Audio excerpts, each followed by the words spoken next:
안녕하십니까. 서초동 사랑꾼 최한결의 변호사입니다. 명재법률팀장입니다. 네, 143화입니다. 아, 이거 또 발음하기 어렵네요. 143. 아, 너무 많이 했다. 우리 벌써 100화를 넘어서 143화까지 왔다니. 정말 그 피고가 굉장히 나이가 어린 상간자였습니다. 뭐 저희가 어떻게 보면 상간녀였죠. 나이 어린 상간녀에게 돈을 받을 수 있습니까? 관련된 사연을 한번 읽어드리도록 하겠습니다. 네, 사연 읽겠습니다.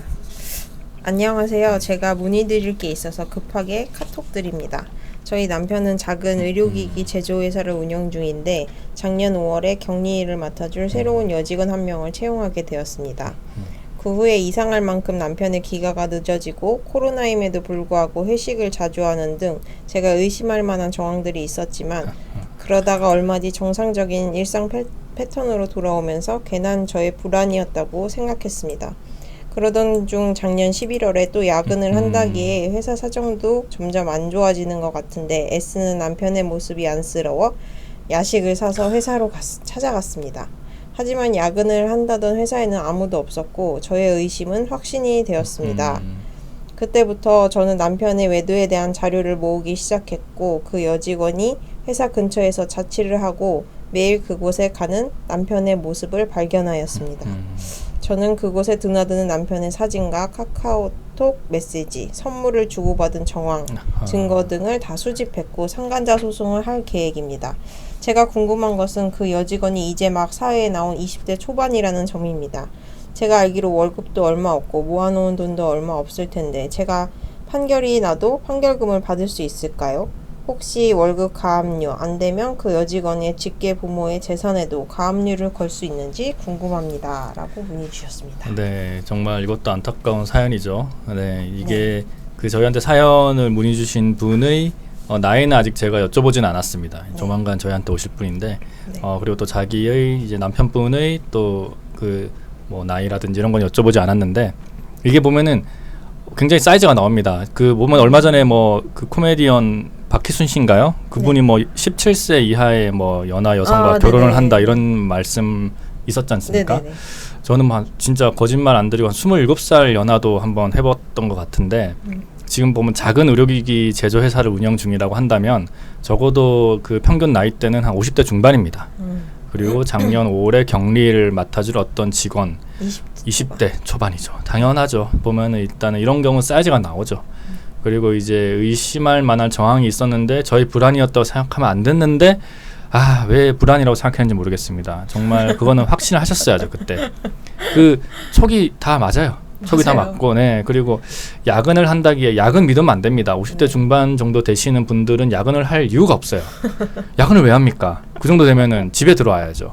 야근하면은 안 됩니다. 야근하면은 그리고 또 다행히 야식을 사서 회사로 찾아가면 안 돼요. 거기 가면은 문을 잠그고 있습니다, 보통. 그래가지고 문을 안 열어주고 막 난리도 나거든요. 다행히 안에 회사에 아무도 없었고 뭐 이렇게 자취방을 따라갔다 이렇게 되니까 좀 되게 부끄러운 장면은 직접 목격을 하지 않으신 것 같아요, 보면은. 그런데 일단은 상간자 소송을 진행을 하면 되고 뭐 한 2천만 원에서 2,500 사이를 받을 수가 있을 것 같고 그리고 근데 걱정하시는 거는 지금 돈을 만약에 어떤 2천만 원이 나오면은 판결금을 어떻게 받아내냐가 그걸 굉장히 걱정하세요. 근데 받을 수 있습니다. 받을 수 있고 그 여기서 제일 조금 저희가 웃음을 짓는 요거 있잖아요. 직계 부모의 재산에도 가압류를 걸 수 있는지 그 많은 분들이 저희도 피고 소송을 하다 보면은 원고가 부모님 재산에 가압류 거는 경우가 종종 있습니다. 그런데 절대 그건 안 됩니다. 이거는 이제 인별 소송이기 때문에 제가 누구랑 바람을 폈다 그래가지고 우리 부모님이 책임지는 건 절대 아닙니다. 절대 아니라서 물론 이제 부모님의 재산이 나한테 상속이 된다 그러면 그 재산에 압류를 걸어도 되는데 아직까지 이제 살아 계신다 그러면은 압류를 걸면 안 돼요.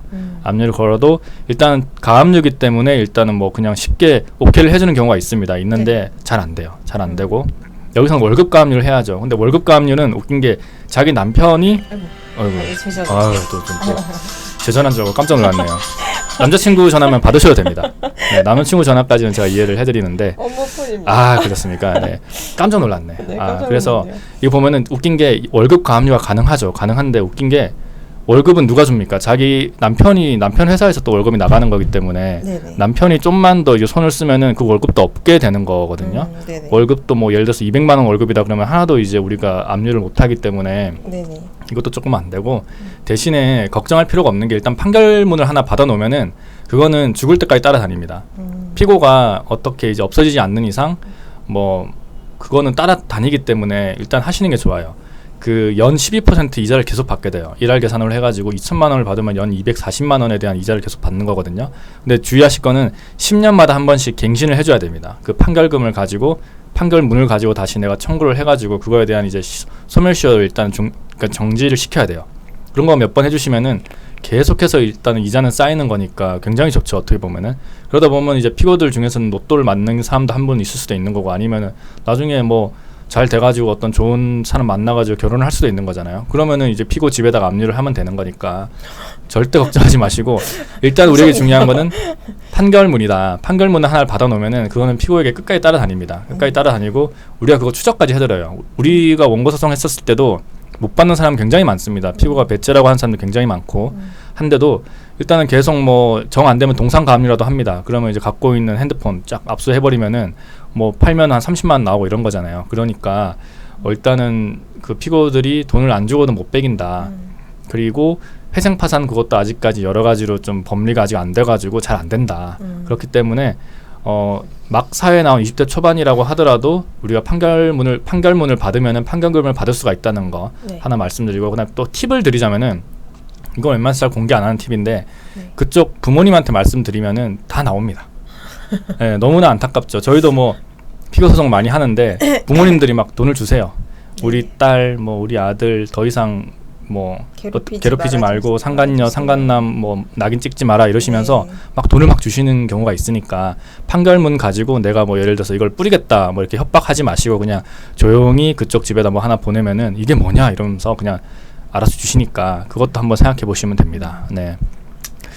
아, 뭐 너무 팁을 많이 말씀드렸나? 이거 저한테 오시면 제가 말씀드리는 20대 건데. 초반에 왜 그러니까 우리 20대 초반에 저도 20대 초반에 이런 거 안 했는데 20대 저도 초반에 그러니까요. 같은 또래 만나면 좋을 텐데. 그러니까 이분은 왜 나이 드신 그 또 회사 대표를 만나가지고 네. 좀 그랬는지 참 네. 아마 좀 이렇게 뭐 좀 그 취향이 조금 올드한 취향이 아니었을까 그렇게 생각을 해봅니다. 그렇죠. 네. 그럴 수도 있죠. 근데 저는 좀 이해가 안 되는 게 50대 중반이면은 저희가 지금 30대 후반을 가고 있지 않습니까? 네.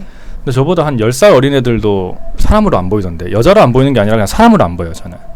네, 그냥 너무 방어적이면서요. 제 와이프가 꼭 듣고 있기를 바라면서 저는 아예 뭐 여자라도 보이다 아닌다 이게 아니라 사람으로도 안 보입니다. 네, 저는 그냥 같이 그냥 같이 공존을 할 수 있는 사람일까? 라는 생각이 들거든요. 네, 아무튼 그렇습니다. 네. 143화 나이 어린 상간자, 나이 어린 상간녀, 상간남에게도 돈을 받아낼 수가 있다는 거 네네. 다시 한번 말씀드리면서 143화는 이 정도 하고 144화 이거 굉장히 또 많죠 요즘. 네네.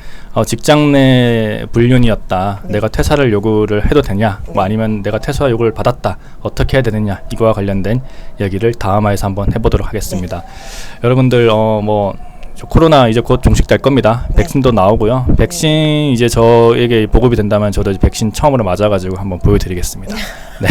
백신 아무튼 맞는 그러면 네 브이로그인가요? 브이로그 찍어서 올려드릴 테니까 구독과 좋아요 꼭 눌러주셔야 됩니다. 네네. 네, 여러분들 건강하시고 다음화에서 뵙도록 하겠습니다. 지금까지 최한결 변호사였습니다. 영재밤늘 팀장이었습니다. 감사합니다. 감사합니다.